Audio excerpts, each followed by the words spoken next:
It has definitely been a fun week of Star Wars, Transformers, and other great video game news here at the Titanium Hangar, and I'm here to talk to you about all the fun stuff that's gone on over the past week. So settle in and get ready to hear all this great news, starting with a KO oversized Reximus Prime cell shaded Grimlock. Now, I know a lot of cell shaded stuff has been a big deal, a rage, and all of the great stuff. And this thing looks cool.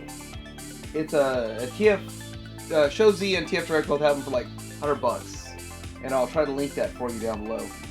Looking at the alt mode, it still looks good in alt mode. I know a lot of people like to display their Dinobots in Dino mode, and it looks good.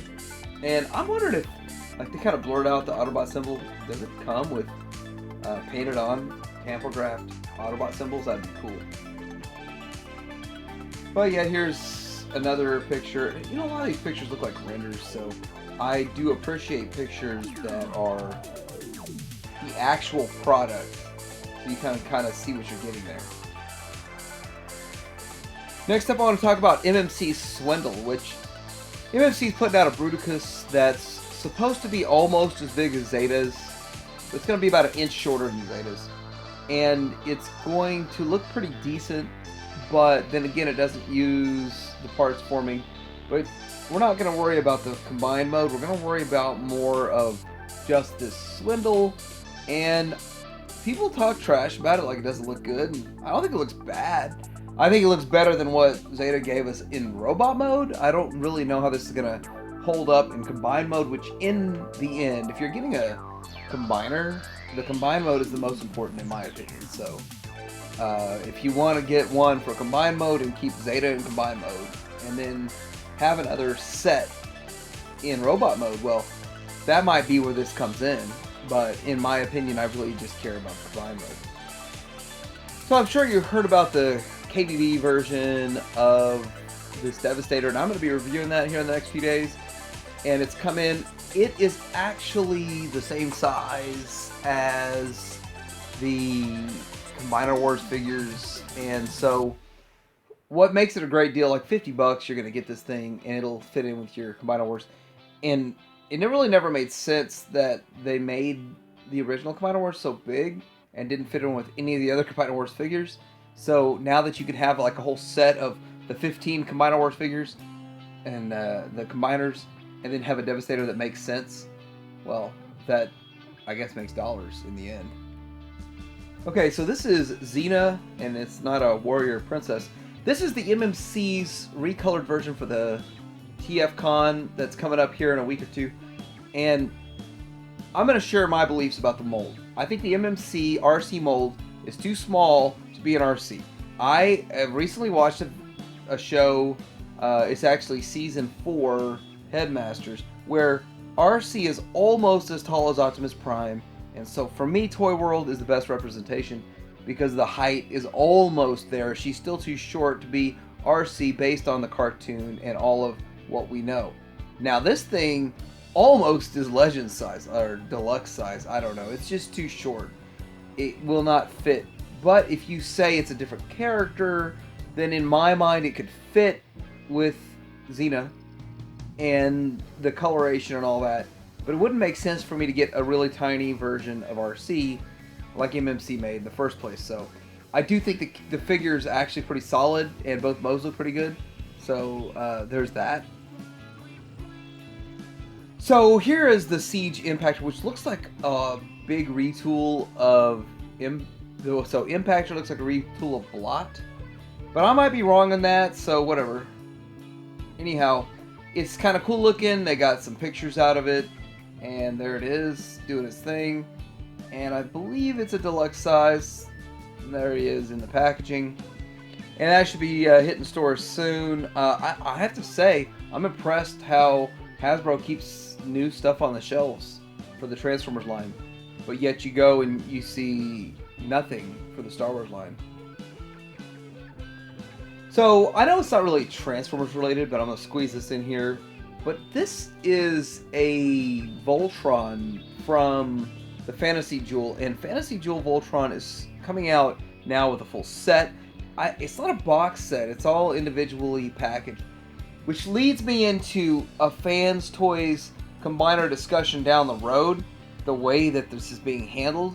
But I've also gotten a couple of viewer inputs on this set talking about how Bandai is making Fantasy Jewel delay until they have the re-release of theirs, which still doesn't really matter because this thing is almost as expensive and has a lot of what seem to be planned flaws, where the screw holes are showing to the front, which does not show in the original, and there's a handful of QC issues, and the heads are both the same on both of the Lions, even though they're supposed to be different.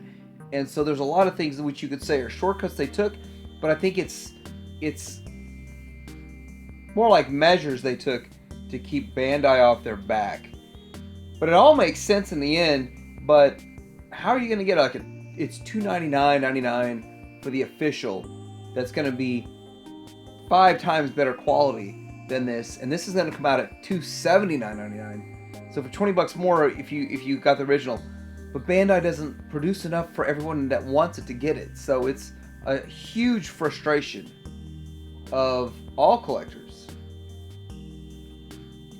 So next I want to talk about this really cool thing that happened in 2016 Shanghai TFCon show that they had, and they built up sort of a playground, and it was based on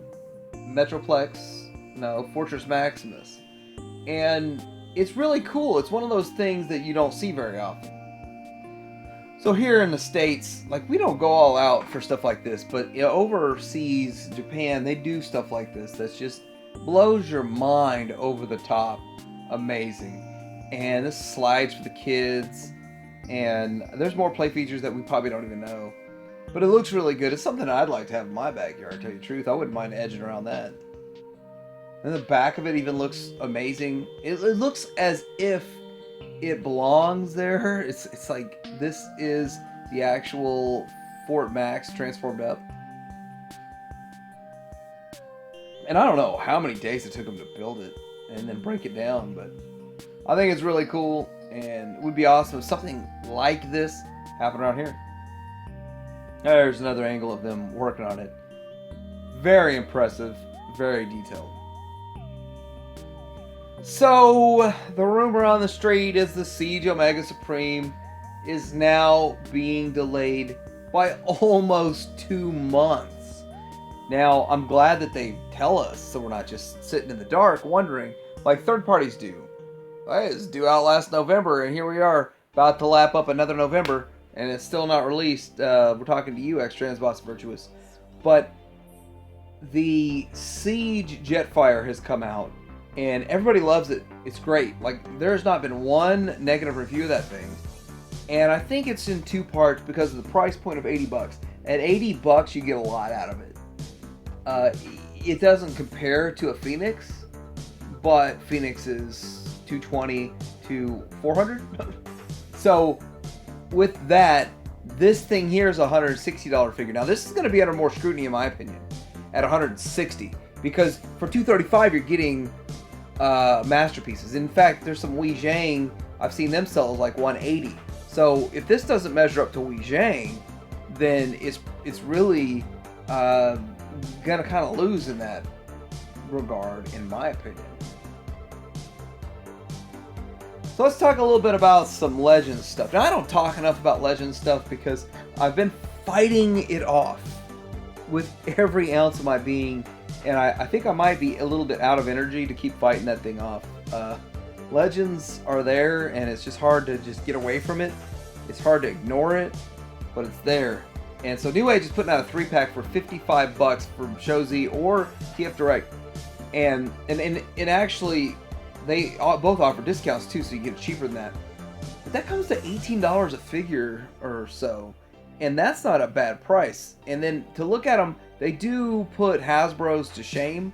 Hasbro's do look a lot clunkier compared to these. These look more streamlined and G1-ish.